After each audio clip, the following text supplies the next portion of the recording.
उत्तर प्रदेश के लोकसभा उपचुनाव में बीजेपी के आगे न आजम खान का गढ़ रामपुर बचा और न ही आजमगढ़ में सपा अपना वर्चस्व बचा पाई। दोनों ही लोकसभा सीटें बीजेपी जीतने में कामयाब रही। रामपुर में घनश्याम सिंह लोधी और आजमगढ़ में दिनेश लाल यादव उर्फ निरहुआ ने जीत दर्ज की। वहीं आजमगढ़ में बीएसपी प्रत्याशी शाह आलम उर्फ गुड्डू जमाली भले ही तीसरे नंबर पर रहे, लेकिन बीएसपी सुप्रीमो मायावती का दलित मुस्लिम फॉर्मूला यहां कारगर दिखाई दिया।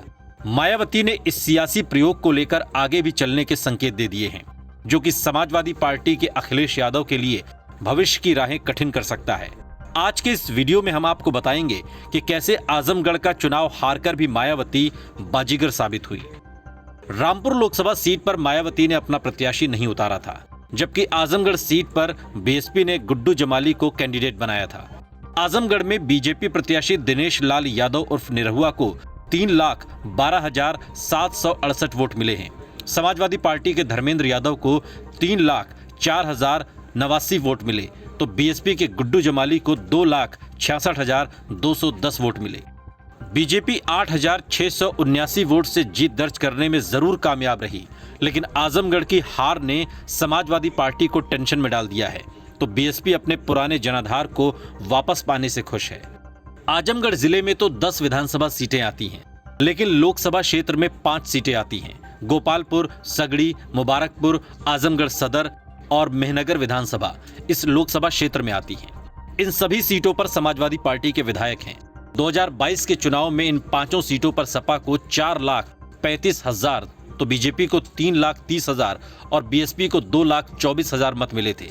विधानसभा चुनाव में मुसलमानों का एक तरफा वोट समाजवादी पार्टी को गया था, जबकि बीएसपी को वोट नहीं मिला था। बीएसपी की आजमगढ़ में वापसी का एक ही मंत्र बचा था, जो दलित मुस्लिम समीकरण का था। मायावती ने उपचुनाव में गुड्डू जमाली को उतारकर दलित मुस्लिम फॉर्मूले को आजमाया, जो कि सफल साबित हुआ। बीएसपी का वोट 2.24 लाख से बढ़कर 2.66 लाख पर पहुंच गया, जबकि समाजवादी पार्टी का वोट 4.35 लाख से घटकर 3.04 लाख पर आ गया और इस तरह से 1.31 लाख वोट घट गए। उपचुनाव में आजमगढ़ लोकसभा सीट के तहत आने वाली मेहनगर, सदर, संगड़ी विधानसभा क्षेत्रों में बीजेपी आगे रही, तो मुबारकपुर में बीएसपी और गोपालपुर में सपा आगे रही। गोपालपुर में सपा को बीएसपी से सिर्फ 1200 वोट ज्यादा मिले। ये दोनों ही सीटें मुस्लिम बहुल मानी जाती हैं। ऐसे में एक अनुमान के मुताबिक आजमगढ़ संसदीय सीट पर मुस्लिम का करीब 55% वोट बीएसपी को गया, तो 42% वोट सपा को मिले। ये हाल तब है जब सपा ने मुस्लिम नेताओं की पूरी फौज यहां उतार दी। आजम खान से लेकर अबू आजमी तक जैसे बड़े मुस्लिम चेहरों ने प्रचार किया, बावजूद इसके सपा जीत नहीं सकी। यही वजह है कि सपा प्रत्याशी धर्मेंद्र यादव ने अपनी हार के लिए मुस्लिमों को जिम्मेदार ठहराते हुए कहा कि हम अल्पसंख्यकों को समझा नहीं पाए। उपचुनाव नतीजों के आंकड़े बता रहे हैं कि बीएसपी का वोट विधानसभा चुनाव की तुलना में बढ़ा है, तो 2014 के लोकसभा चुनाव में मिले वोट के बराबर है। 2014 में गुड्डू जमाली को 27% वोट मिले थे, जबकि 2022 के उपचुनाव में बीएसपी को 29.27% वोट मिले हैं। मायावती मुस्लिमों को ये समझाने की कोशिश करती रही कि यदि मुस्लिम और दलित वोटर एक हो जाएं तो बीजेपी को हराया जा सकता है।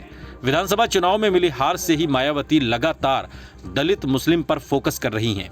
आजमगढ़ उपचुनाव में मुस्लिम वोटर सपा और बसपा के बीच बंट गए। बीएसपी सुप्रीमो मायावती ने ट्वीट कर कहा, यूपी के इस उपचुनाव परिणाम ने एक बार फिर ये साबित किया कि केवल बीएसपी में ही बीजेपी को हराने की सैद्धांतिक और जमीनी शक्ति है। ये बात पूरी तरह से खासकर समुदाय विशेष को समझाने का पार्टी का प्रयास लगातार जारी रहेगा, ताकि प्रदेश में बहुप्रतीक्षित राजनीतिक परिवर्तन हो सके। मायावती साफ तौर पर दलित मुस्लिम कॉम्बिनेशन पर ही आगे बढ़ सकती हैं, जो सपा के लिए चिंता का सबब बन सकता है। इसलिए कहना गलत नहीं होगा कि अखिलेश जीत के करीब पहुंचे और मायावती हार कर भी जीत गई। इस वीडियो पर आपकी क्या प्रतिक्रिया है, कमेंट सेक्शन में हमें जरूर बताइएगा। साथ ही ऐसे और वीडियोस के लिए सब्सक्राइब करिए हमारा यूट्यूब चैनल आज तक। फालतू बात या बकवास नहीं करेंगे बर्दाश्त। खड़ी हो जाएगी खाट जब चित्रा लगाएगी वाट। वाट लगाती चित्रा त्रिपाठी। सिर्फ आज तक डिजिटल पर।